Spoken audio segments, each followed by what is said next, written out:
Silakan duduk Bapak Ibu Saudara.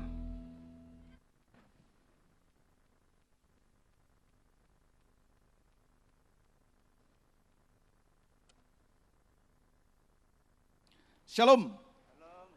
Ya, salam sejahtera bagi kita semua.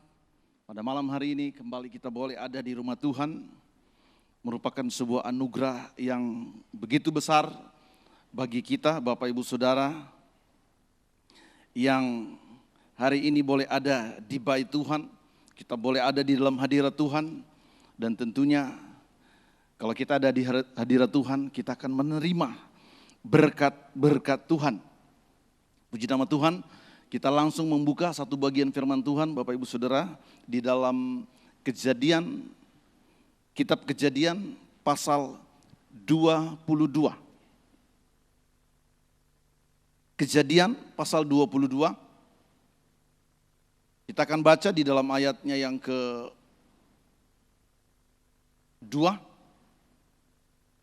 sampai dengan ayatnya yang ke-8. Kejadian 22 ayatnya yang kedua sampai yang ke-8. Sudah dapat semua? Katakan amin. Baik, kita akan membaca pada hitungan yang ketiga. Ya, 2, 3. Firman-Nya, ambillah anakmu yang tunggal itu, yang engkau kasihi, yakni Ishak, pergilah ke tanah Moria dan persembahkanlah dia di sana sebagai korban bakaran pada salah satu gunung yang akan kukatakan kepadamu. Keesokan harinya pagi-pagi bangunlah Abraham, ia memasang pelana keledainya dan memanggil 2 orang bujangnya beserta Ishak anaknya. Ia membelah juga kayu untuk korban bakaran itu. Lalu berangkatlah ia dan pergi ke tempat yang dikatakan Allah kepadanya. Ketika pada hari ketiga Abraham melayangkan pandangannya, kelihatanlah kepadanya tempat itu dari jauh. Kata Abraham kepada kedua bujangnya itu, tinggallah kamu di sini dengan keledai ini. Aku beserta anak ini akan pergi ke sana. Kami akan sembahyang, sesudah itu kami kembali kepadamu. Lalu Abraham mengambil kayu untuk korban bakaran itu dan memikulkannya ke atas bahu Ishak anaknya. Sedang di tangannya dibawanya api dan pisau. Demikianlah keduanya berjalan bersama-sama. Lalu berkatalah Ishak kepada Abraham ayahnya, "Bapa." Sahut Abraham, "Ya anakku." Bertanyalah ia, "Di sini sudah ada api dan kayu, tetapi di manakah anak domba untuk korban bakaran itu?" Sahut Abraham, "Allah yang akan menyediakan anak domba untuk korban bakaran baginya anakku."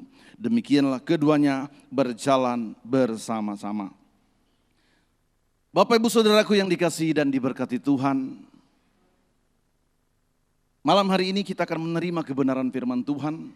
Kalau Bapak Ibu Saudara suka mencatat, ya berikan judul Tuhan menyediakan jauh sebelumnya.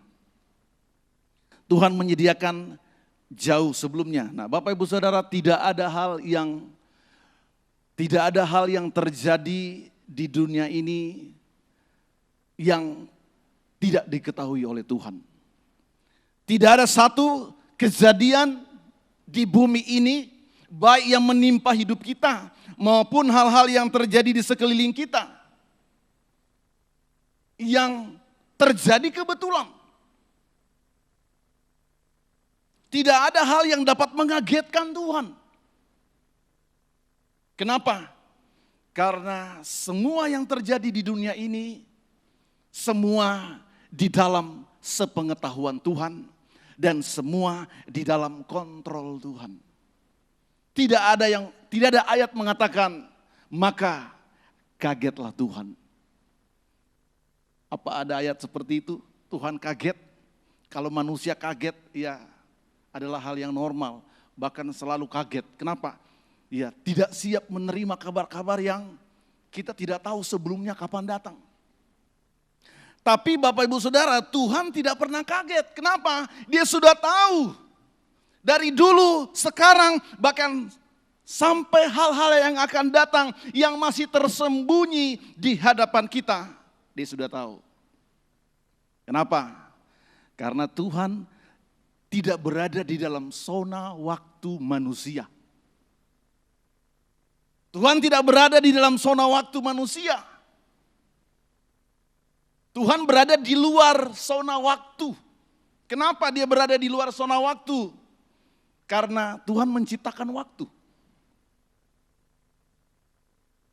Tuhan itu kekal. Ya, sebelum segala sesuatu ada, dia sudah ada. Sebelum waktu ada, Tuhan sudah ada. Berarti Tuhan tidak berada di dalam zona waktu. Dari selamanya sampai selama-lamanya. Tidak terukur. Kalau manusia berada di dalam zona waktu. Kita dibatasi oleh waktu. Kita lahir, ada waktunya kita akan meninggalkan dunia ini. Kenapa? Karena kita berada di dalam zona waktu. Tapi Allah yang kita sembah, Allah yang kita percayai adalah Allah yang menciptakan waktu. Makanya di dalam pengkhotbah berkata, dia mengatakan bahwa Tuhan menjadikan segala sesuatu indah pada waktunya. Bukan pada waktu kita, tapi pada waktu Tuhan. Nah, selanjutnya bahwa Tuhan bekerja, Tuhan bekerja bukan dengan cara yang kita inginkan. Tuhan bekerja dengan caranya dia. Tuhan bekerja bukan ketika persoalan kita datang. Tuhan bekerja jauh sebelum persoalan datang. Kalau kita imani hal seperti ini Bapak Ibu Saudara, maka kita tidak akan pernah kecewa kepada Tuhan. Kita tidak akan pernah jatuh dan kita tidak akan pernah gagal oleh persoalan sehebat apapun. Kenapa? Karena kita percayai bahwa Tuhan tahu semua hal yang terjadi. Mari kita buka satu ayat di dalam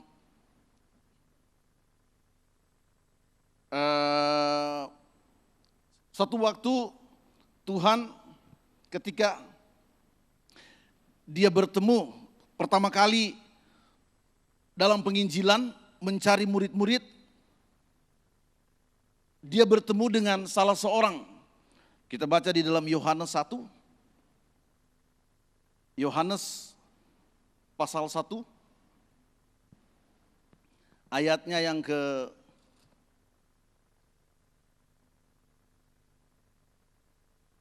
saya carikan dulu ayatnya. Saya teringat ayat ini, Bapak Ibu Saudara, bahwa Tuhan itu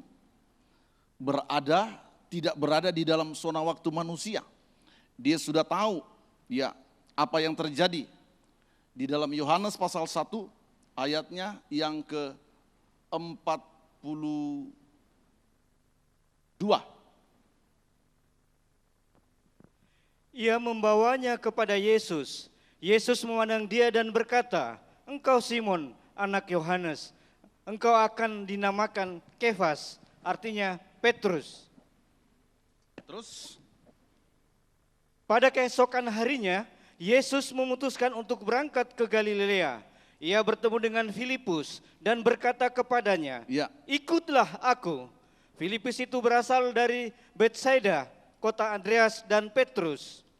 Filipus bertemu dengan Natanael dan berkata kepadanya, "Kami telah menemukan dia yang disebut oleh Musa dalam kitab Taurat dan oleh para nabi, yaitu Yesus anak Yusuf dari Nazaret." Kata Natanael kepadanya, "Mungkinkah sesuatu yang baik datang dari Nazaret?"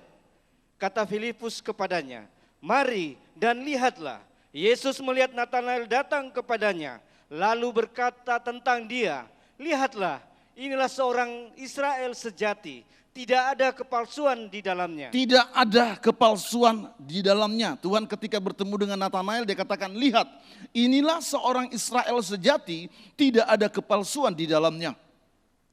Terus ayat 48. Kata Natanael kepadanya, "Bagaimana engkau mengenal aku?" Jawab Yesus kepadanya, "Sebelum Filipus memanggil engkau, aku telah melihat engkau di bawah pohon ara. Sebelum Filipus memanggil engkau, aku sudah melihat. Wah, luar biasa. Aku sudah melihat engkau, ternyata engkau lagi menghayal, melamun di bawah pohon. Daripada engkau nganggur di sana, datang ketemu aku. Ternyata Tuhan melihat. Kenapa dia bisa lihat, Bapak Ibu Saudara? Karena dia Tuhan. Dia tahu apa yang terjadi. Dia tahu apa yang terjadi di sini. Dia tahu apa yang terjadi di mana-mana. Dia tahu apa yang terjadi dalam kehidupan setiap kita secara pribadi. Dia tahu sebelumnya dan dia tahu hal-hal yang akan datang yang kita tidak ketahui. Makanya ketika dia bertemu dengan Nathanael, dia katakan, aku sudah melihat kamu ketika engkau sedang duduk di bawah pohon ara. Luar biasa. Ya, Tuhan Maha tahu Bapak Ibu Saudara. Jadi kita tidak perlu khawatir persoalanku. Masalahku apa ya?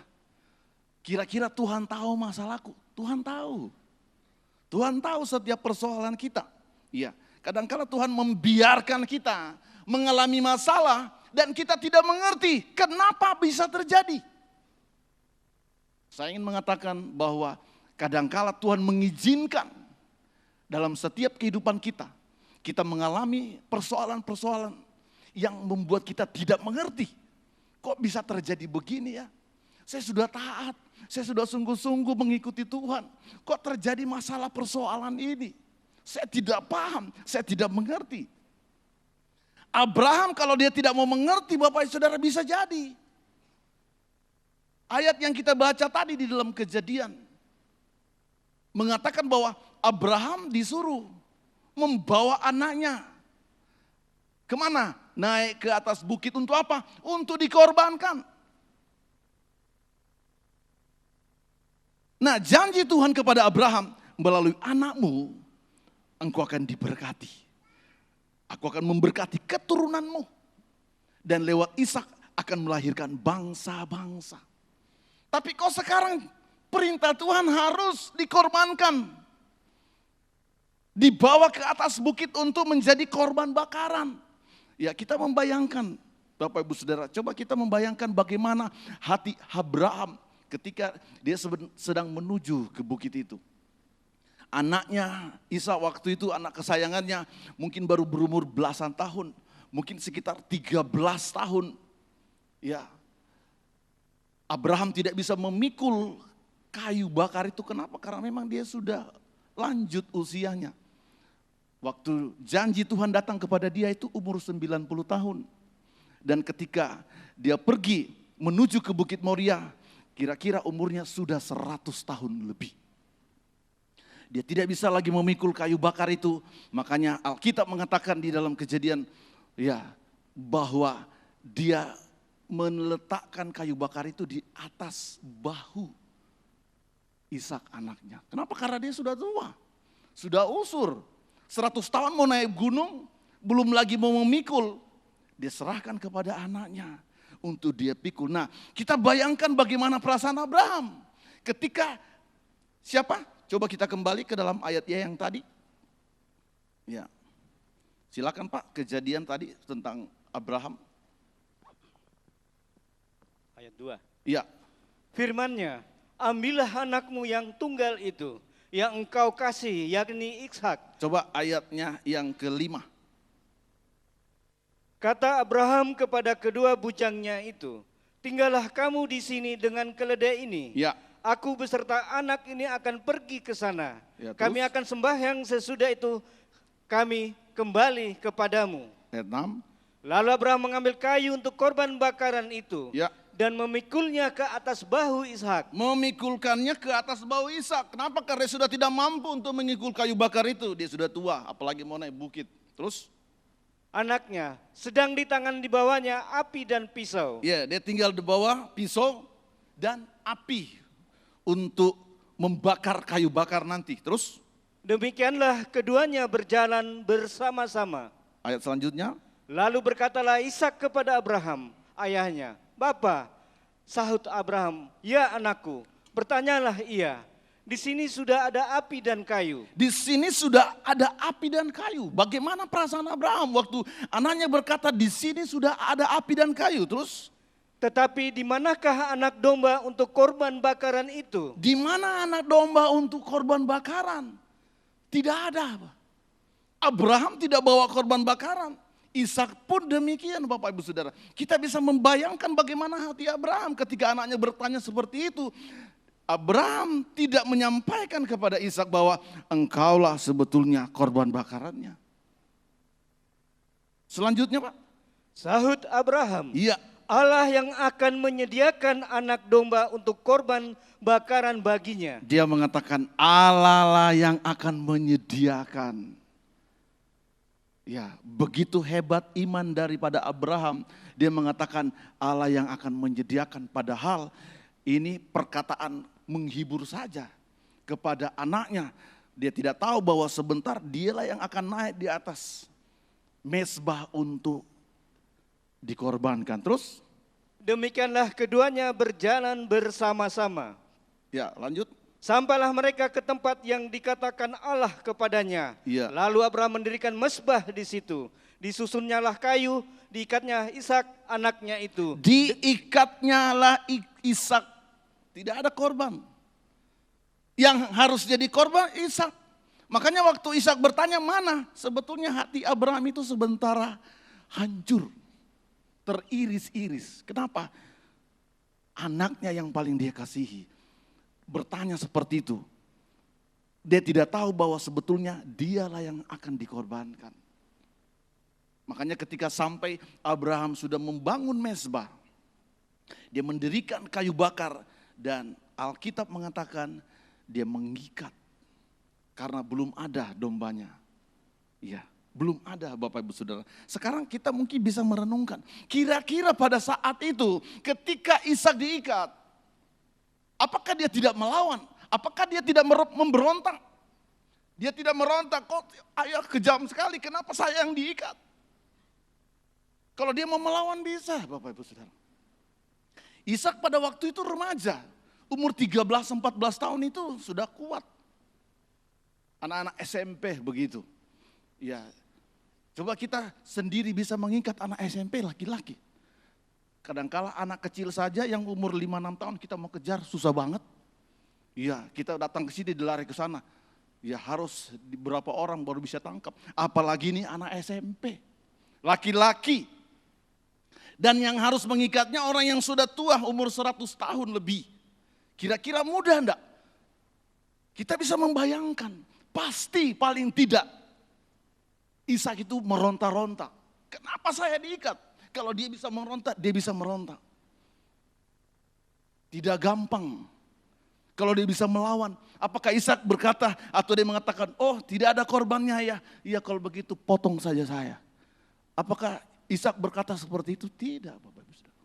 Saya percaya Ishak itu meronta-ronta. Mungkin di situ dia bilang, papa kejam, kenapa saya yang harus dikorbankan? Kenapa saya yang diikat? Papa kejam. Tidak mungkin dia mengatakan, iya papa, potong saja saya jadi korban. Pasti Ishak memberontak. Kenapa? Karena dia tidak tahu. Dia bisa salah kaprah terhadap bapaknya. Dia bisa mengatakan bapaknya kejam. Dia mau membunuh dirinya. Ya. Nah di sini kita bahas Bapak Ibu Saudara, ini adalah hal yang sangat menarik. Ya. Selanjutnya Pak kita baca. Ayat 10. Ya. Sesudah itu Abraham mengulurkan tangannya, lalu mengambil pisau untuk menyembelih anaknya. Diambil pisau, sudah terikat. Otomatis ketika dia juga mau menusuk, pasti Ishak masih memberontak. Dia tidak mau mati konyol di situ oleh pisau dari bapaknya. Pasti dia memberontak, berusaha masih meloloskan diri. Terus? Tetapi berserulah malaikat Tuhan dari langit kepadanya. Ketika pisau itu sudah hampir tertancap di leher daripada Ishak, malaikat Tuhan harus berbicara. Apa kata malaikat itu? Abraham, Abraham, sahutnya, ya Tuhan. Lalu ia berfirman, Jangan bunuh anak itu. Jangan bunuh anak itu. Dan jangan kau apa-apakan dia. Ya. Sebab telah ku ketahui sekarang bahwa engkau takut akan Allah. Dan engkau tidak segan-segan untuk menyerahkan anakmu yang tunggal kepadaku. Terus? Lalu Abraham menoleh dan melihat seekor domba jantan. Dia menoleh dan melihat seekor domba jantan di belakangnya, yang tanduknya tersangkut dalam belukar. Abraham mengambil domba itu, lalu mengorbankannya sebagai korban bakaran pengganti anaknya. Pertanyaannya, Bapak Ibu Saudara, apakah tiba-tiba ketika Abraham mau memotong Ishak dan ketika juga malaikat berkata, "Hai Abraham, stop. Jangan kau apa-apakan anak itu." Tiba-tiba turun dari langit kayak sulap, simsalabim.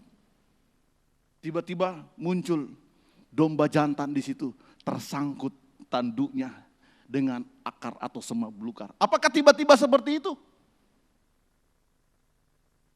Saya ingin mengatakan tidak seperti itu. Sebelum Abraham sampai ke sana dan sebelum Ishak diikat, kita tidak tahu. Tapi yang jelas, sebelum Abraham datang di sana, di situ sudah ada domba yang mungkin berapa jam sebelumnya itu mencari makan. Atau mungkin 1 hari sebelumnya dia mencari makan, masuk di semakin dalam dan dia tidak tahu bahwa di situ banyak semak belukar yang akan membuat tanduknya tersangkut. Ketika dia mau membebaskan diri, semakin dia lari, semakin banyak ya daun-daunan, batang-batang ataupun ya semak belukar itu yang mengikat sehingga dia tidak berdaya. Mungkin dia sudah berusaha untuk membebaskan dirinya, tetapi semakin dia terikat, akhirnya domba ini kelelahan. Dan kemungkinan waktu dia kelelahan itulah domba ini tertidur. Abraham tidak tahu bahwa ada domba yang tertidur di balik semak. Dan ketika dia mau memotong Ishak, yang Ishak memberontak berteriak minta tolong. Ada domba yang tertidur di situ terbangun. Kenapa? Ada suara. Karena tidak mudah untuk mengikat Ishak. Paling tidak ada perjuangan. Belum lagi malaikat Tuhan, suaranya datang sana membangunkan domba yang tersangkut, yang tersesat. Artinya apa Bapak Ibu Saudara? Artinya begini, sebelum Abraham mengorbankan Ishak sebagai korban bakaran, Tuhan sudah lebih dulu mengirim domba masuk ke semak belukar di belakangnya situ. Supaya apa? Ketika Abraham hendak mengorbankan, bukan anaknya yang jadi korban. Kenapa? Karena Tuhan sudah sediakan korban bakaran. Makanya iman Abraham mengatakan di atas gunung Tuhan, ya Tuhan menyediakan. Ada amin Bapak Ibu Saudaraku. Jauh sebelum Abraham membawa anaknya, jauh sebelum persoalan berat dihadapi Abraham, Tuhan sudah menyediakan korban bakaran. Bilang kiri kananmu, Tuhan sudah menyediakan solusi di balik persoalanmu yang kau hadapi saat ini. Ya, kita harus percaya hal ini Bapak Ibu Saudara. Supaya apa? Supaya ketika kita menghadapi masalah, ketika kita menghadapi persoalan yang berat, biarlah mata kita tidak tertuju kepada persoalan itu. Seringkali kita sebagai orang percaya gagal dalam zona ini. Gagal dalam area ini. Kenapa? Karena seringkali kita menghadapi persoalan, respon kita negatif.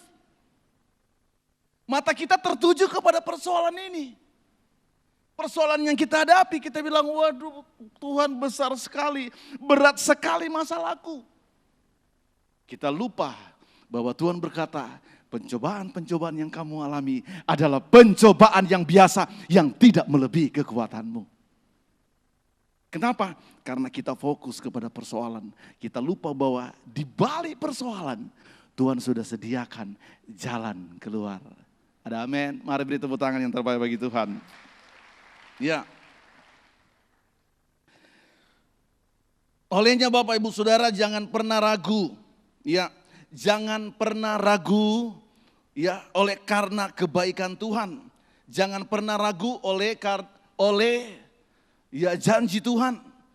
Kadangkala seizin Tuhan kita mengalami hal-hal yang kita tidak mengerti. Mengapa harus terjadi? Tapi dengan berjalannya waktu, kita terus percaya kepada Tuhan. Maka Tuhan akan membuat kita mengerti, oh ternyata masalah ini saya hadapi, ternyata Tuhan sudah sedia jawabannya. Tapi seringkali kita tahu di belakang, kita sudah bersungut-sungut duluan, kita sudah marah orang duluan, kita kecewa dengan orang duluan. Nanti kita dapat jawabannya, baru kita mengatakan, oh begitu paling. Iya kan? Kenapa? Karena di belakang baru kita tahu. Kita sudah ya pikir negatif, kita pakai asumsi kepada orang. Kita tidak tahu bahwa Tuhan sudah menyediakan solusi di balik persoalan yang kita hadapi. Nah, ada satu kejadian Bapak Ibu Saudara, di dalam Matius 17, ketika Tuhan mau masuk ke dalam bait Allah, dia bertanya kepada murid-muridnya, tolong Pak dibaca di dalam Matius 17.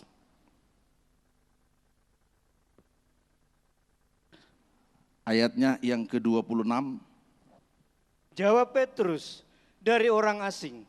Maka kata Yesus kepadanya, ya. Jadi bebaslah rakyatnya. Terus? Tetapi supaya jangan kita menjadi batu sandungan bagi mereka, pergilah memancing ke danau. Dan ikan pertama yang kau pancing, tangkaplah dan bukalah mulutnya, maka engkau akan menemukan mata uang 4 dirham di dalamnya. Ambillah itu dan bayarkanlah kepada mereka, bagiku dan bagimu juga. Wow, luar biasa. Suatu saat Tuhan mau masuk ke bait Allah dan dia diminta bayar. Harus bayar. Akhirnya Tuhan bilang kepada muridnya, ya kepada siapa raja-raja meminta pajak? Kepada orang asing atau kepada rakyatnya? Dikatakan kepada orang asing, berarti rakyatnya bebas. Tapi untuk tidak membuat orang tersandung, tidak membuat orang kecewa terhadap kita, kamu pergi. Dan dia perintahkan Bapak Ibu Saudara, suatu hal yang istilahnya tidak terpikirkan oleh manusia. Pergi ke danau sana, pancing ikan. Kenapa Tuhan suruh pancing ikan? Wow, luar biasa. Dia katakan, ikan yang pertama kamu pancing, buka mulutnya, ada 4 dirham yang ada di situ. Bayarlah kamu 2 dan saya 2. Kenapa Bapak Ibu Saudara bisa terjadi seperti ini? Kenapa? Apakah tiba-tiba ketika Tuhan mau masuk, dimintain duit, tiba-tiba muncul uang di dalam ikan perut? Simsalabim. Ya, apa seperti itu?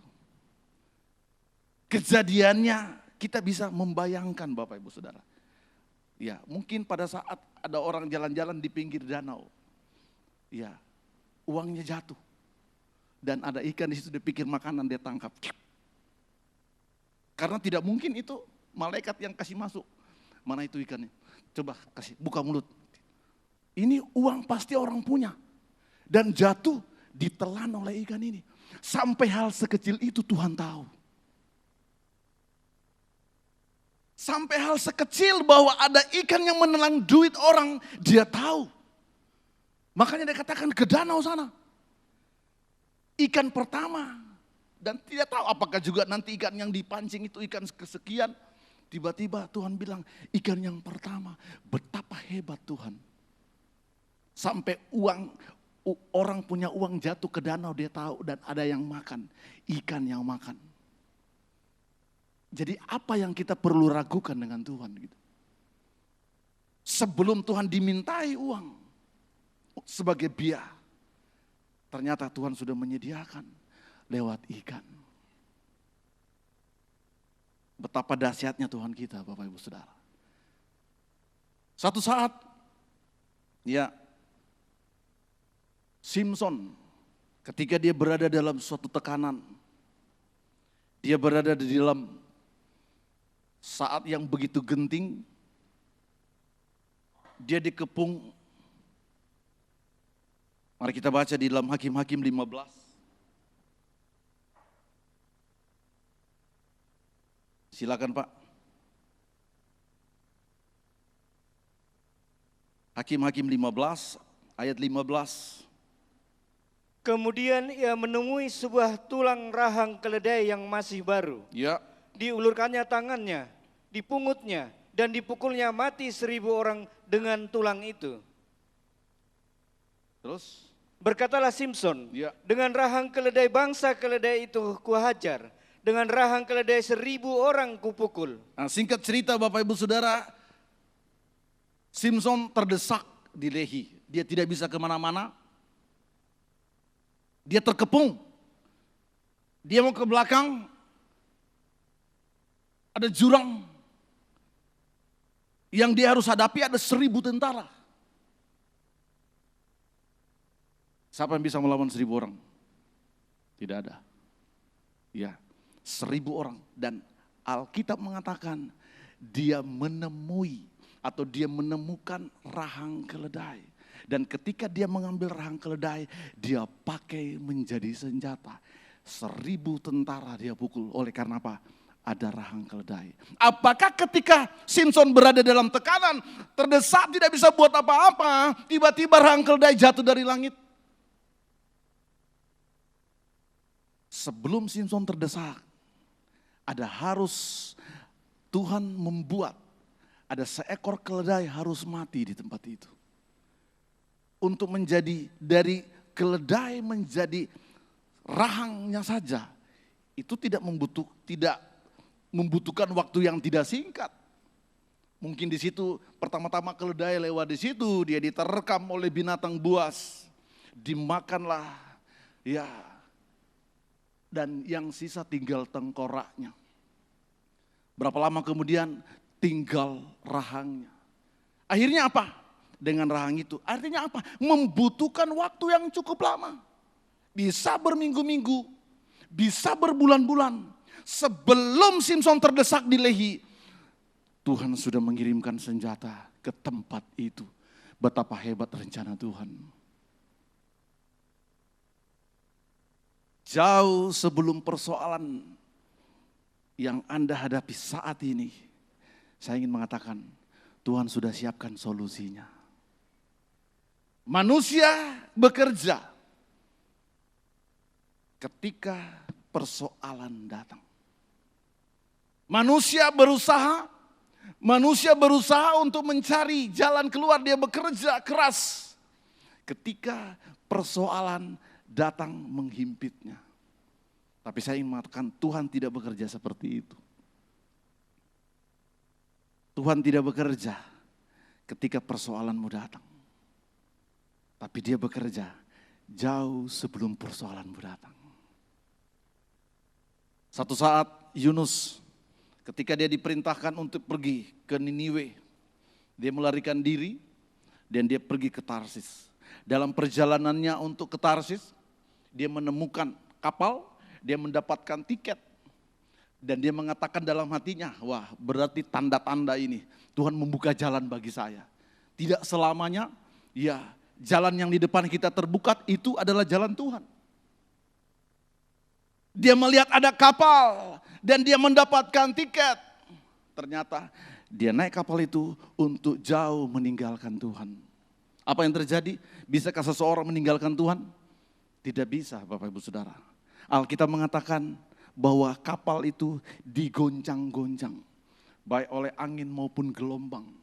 Alkitab mengatakan setelah ditemukan, akhirnya Yunus harus dilemparkan ke laut yang sementara bergelora.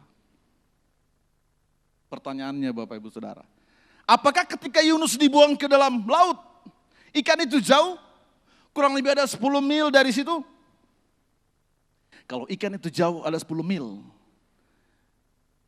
Yunus terlanjur malamise, terlanjur tenggelam dan berwarna biru. Tidak ada ayat mengatakan Yunus pergi ke Niniwewe dan membuat orang bertobat 100.000 di sana.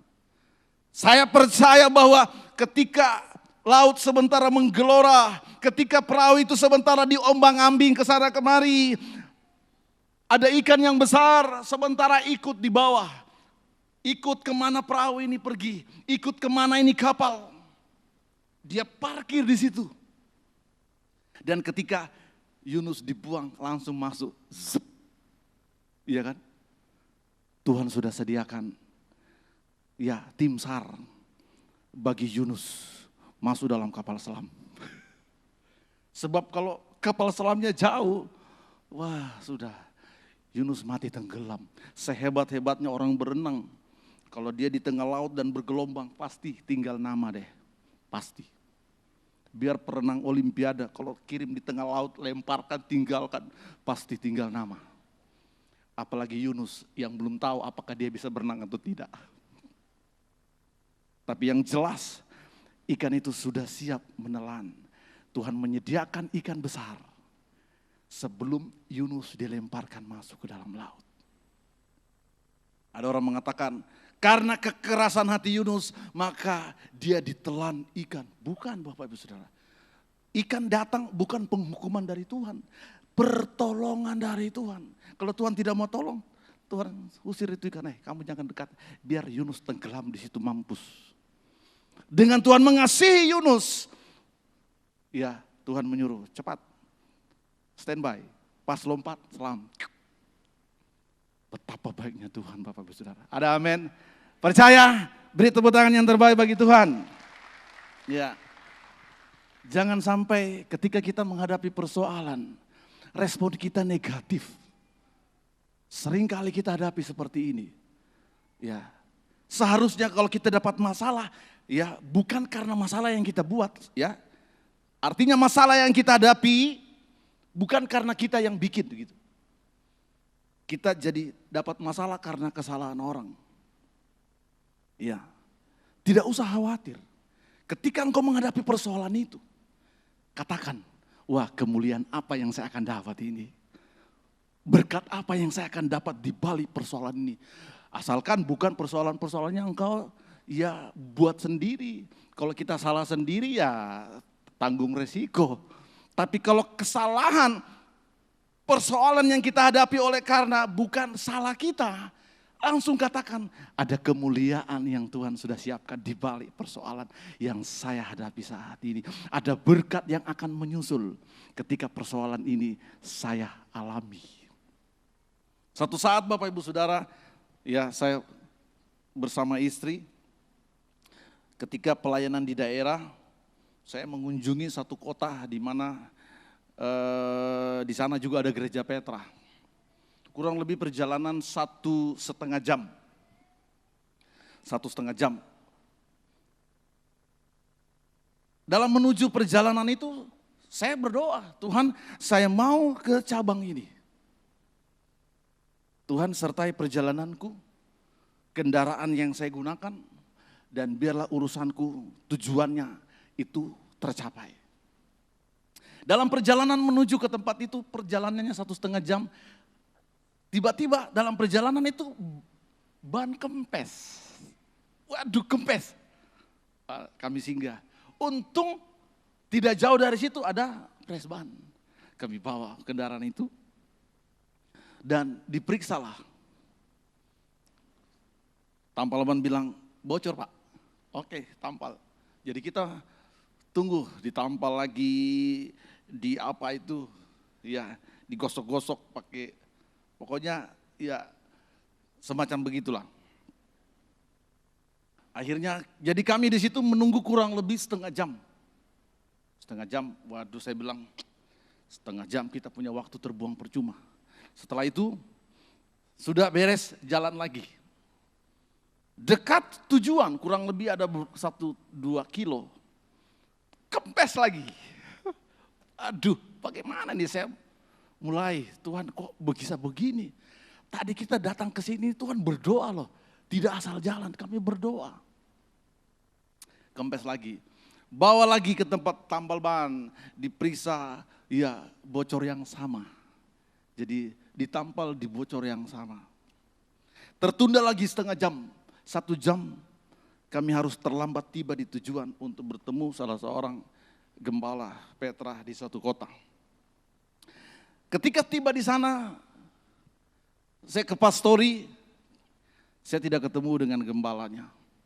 Saya keliling, tanya jemaat-jemaat yang saya kenal di kota itu, dan saya dapat jawaban bahwa gembala tersebut pergi keluar kota untuk membesuk jemaat juga. Jaraknya kurang lebih 10 kilo dari pastori. Saya bilang, waduh. Saya tunggu sebentar, ya sambil beristirahat tidak datang. Karena tidak ada kepastian kapan dia mau pulang, saya khawatir dia nginap. Kita juga tidak ada kunci untuk masuk ke pastori. Untuk bisa istirahat, kami hanya di teras saja. Akhirnya kami putuskan kalau begitu kita pulang saja. Ya, kita pulang. Nah, kami putuskan untuk pulang. Ketika keluar dari pastori, gembala ini muncul. Tiba-tiba muncul.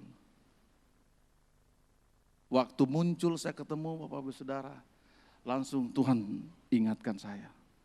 Wow, sebelumnya saya sudah mencurigai, tanda kutip Tuhan. Kok Tuhan saya sudah berdoa, kok saya seperti ini. 2 kali lagi ban kempes.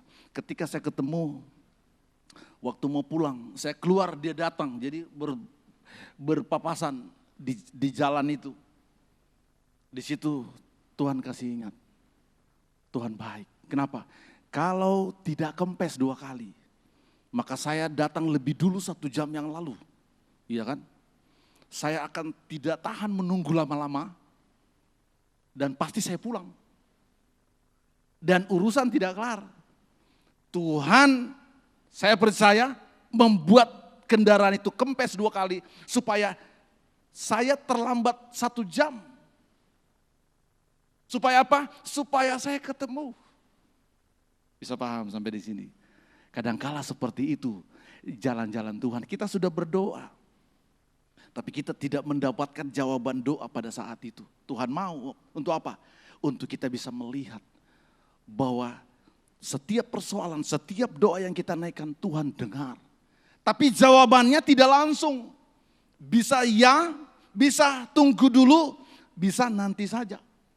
Ya, atau bisa jawabannya tidak sama sekali. Olehnya Bapak Ibu Saudaraku yang dikasihi dan diberkati Tuhan, kita harus mengerti hal ini.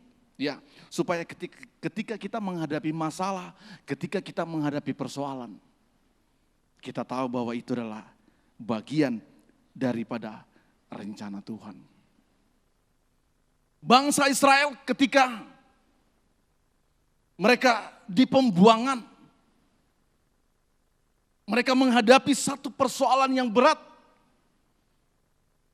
Ketika mereka di Babel, ada satu ultimatum dari raja bahwa seluruh orang Israel harus dimusnahkan. Tetapi Bapak Ibu Saudara, saya ingin mengatakan, jauh sebelum perintah untuk pemusnahan umat Tuhan, ternyata Tuhan sudah menyiapkan Ester. Ya, untuk apa? Untuk menjadi jalan penyelamat. Tuhan sudah menyediakan Ester untuk menghadap Raja Ahasveros, untuk meminta belas kasihan Tuhan. Jauh sebelum mereka tertindas, jauh sebelum mereka mau menghadapi pemusnahan, Tuhan sudah menyiapkan seorang juru selamat, Ester yang akan membela bangsanya. Dan dengan adanya Ester, bangsa Israel tidak jadi dimusnahkan. Tapi sebaliknya, bangsa Israel menang, diberikan perintah, diberikan otoritas untuk membalas kepada musuh-musuhnya. Jauh sebelum bangsa Israel keluar dari tanah Mesir, jauh sebelum bangsa Israel masuk di dalam perbudakan, yang begitu hebat. Tuhan sudah menyediakan juru selamat yang namanya Musa untuk membebaskan mereka dari perbudakan yang begitu kejam. Berapa ratus tahun Bapak Ibu Saudara sebelum terjadi perbudakan Mesir, Tuhan sudah membangkitkan Musa, Tuhan sudah mempersiapkan Musa untuk membebaskan umatnya, dibebaskan daripada perbudakan Mesir.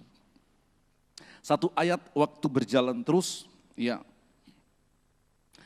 kita baca di dalam Efesus 3 ayatnya yang ke-20.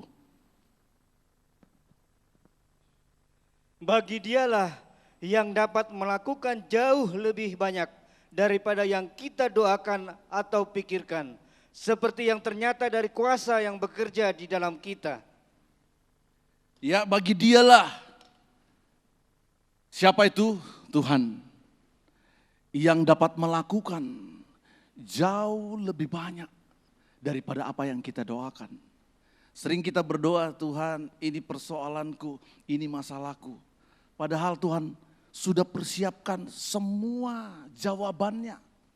Kita meminta 1-2 hal, Tuhan menyiapkan banyak hal. Kita minta perkara-perkara kecil, tapi Tuhan sudah menyediakan perkara-perkara besar. Tapi yang kita minta perkara-perkara kecil, Tuhan mau kita minta hal-hal yang besar. Kenapa? Karena Dia adalah Tuhan yang besar. Mintalah maka bangsa-bangsa akan kuberikan kepadamu. Kalau engkau punya iman, sekecil biji sesayap pun engkau dapat memerintahkan gunung ini beranjak. Gunung itu bukan perkara ringan, Bapak Ibu Saudara. Tapi seringkali iman kita dibatasi dengan hal-hal yang kecil. Mampukah Tuhan menolong saya? Bisakah persoalan ini saya hadapi? Kita meragukan kasih dan kuasa Tuhan. Ada satu ayat terakhir Bapak Ibu Saudara. Ya, kita baca di dalam Kejadian 45. Ya, Kejadian 45. Ayatnya yang ke-7. Ayatnya yang ke-8. Maka Allah telah menyuruh aku mendahului kamu untuk menjamin kelanjutan keturunanmu di bumi ini dan untuk memelihara hidupmu sehingga sebagian besar daripadamu tertolong.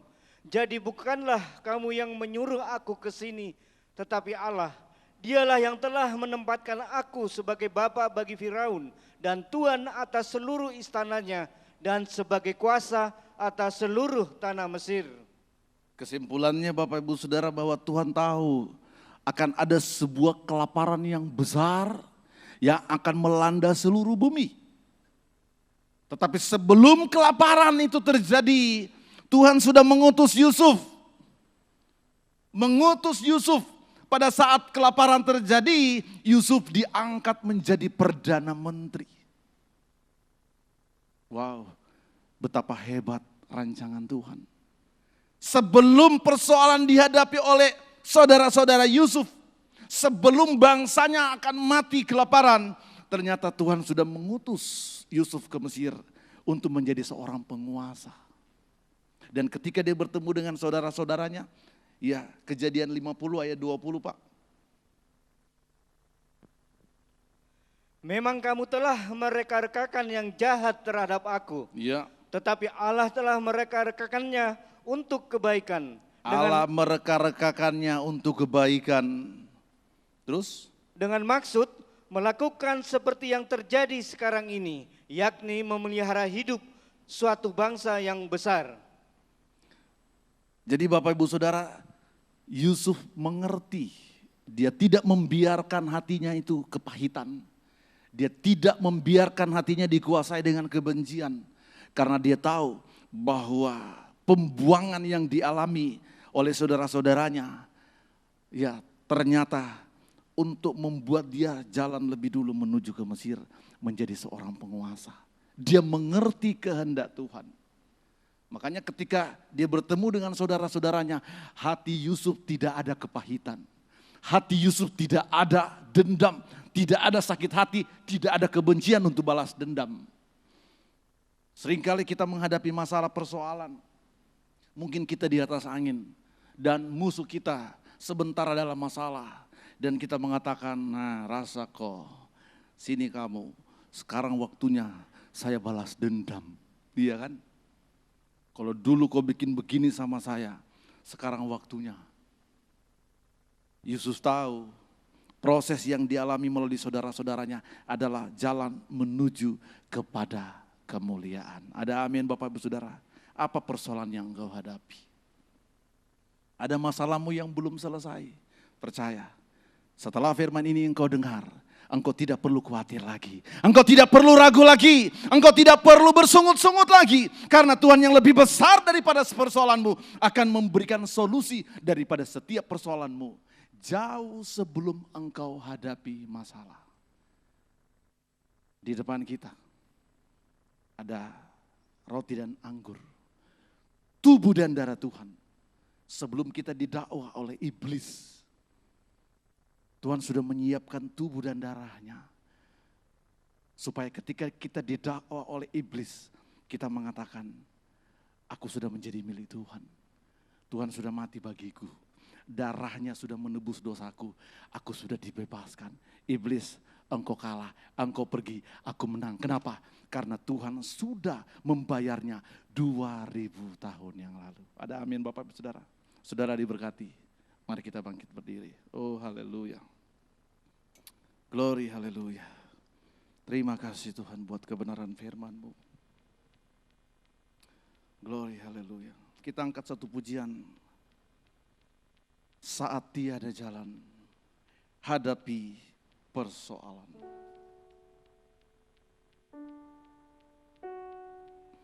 Glory haleluya.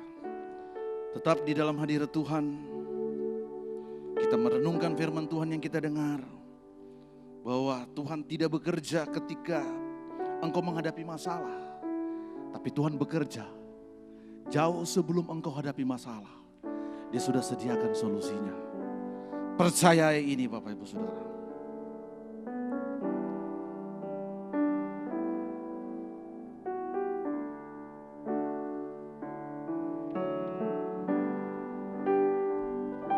Saat tiada jalan,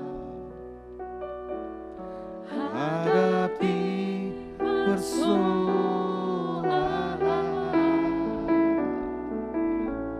Yesus ada di sana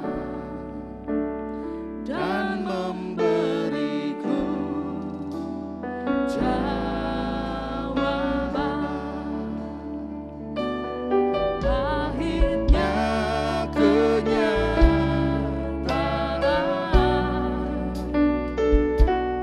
dan tak mampu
Bapak Ibu Saudaraku yang dikasihi,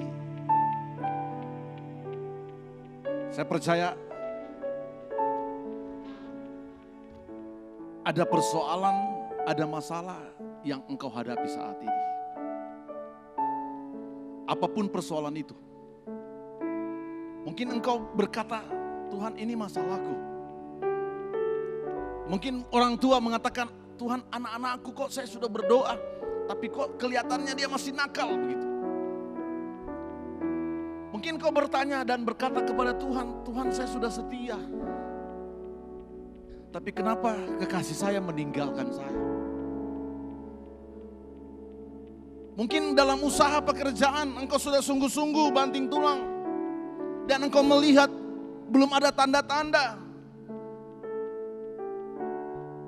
Saya ingin mengatakan sesuai dengan firman Tuhan. Jangan lihat persoalanmu. Pandanglah kepada Tuhan yang lebih besar daripada persoalanmu. Jangan hatimu tertuju kepada masalahmu. Tertujulah kepada Tuhan yang lebih hebat, yang mampu memberikan jawaban, yang sudah menyediakan solusi jauh sebelum persoalan yang kau hadapi saat ini. Percaya saja Bapak Ibu Saudara, berserah kepada Tuhan, angkat tangan, tanda engkau berserah kepadanya. Dan ketika engkau angkat tangan, disitulah Tuhan akan turun tangan dan menolong engkau, membebaskan engkau dari persoalanmu, melepaskan engkau dari masalah yang hebat. Tuhan tidak bekerja ketika engkau menghadapi masalah. Dia bekerja jauh sebelum engkau hadapi masalah. Dan dia siapkan solusi, asalkan engkau terus percaya kepadanya. Engkau akan melihat dengan mata kepalamu bahwa betapa hebat pertolongan Tuhan atas hidupmu. Glory, haleluya. Hanya nama Yesus, hanya nama Yesus. Kami mengundang para pelayan perjamuan suci.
Berseru kepadanya, hanya namamu Yesus, hanya namamu Tuhan. Kami bergantung sepenuhnya kepadamu.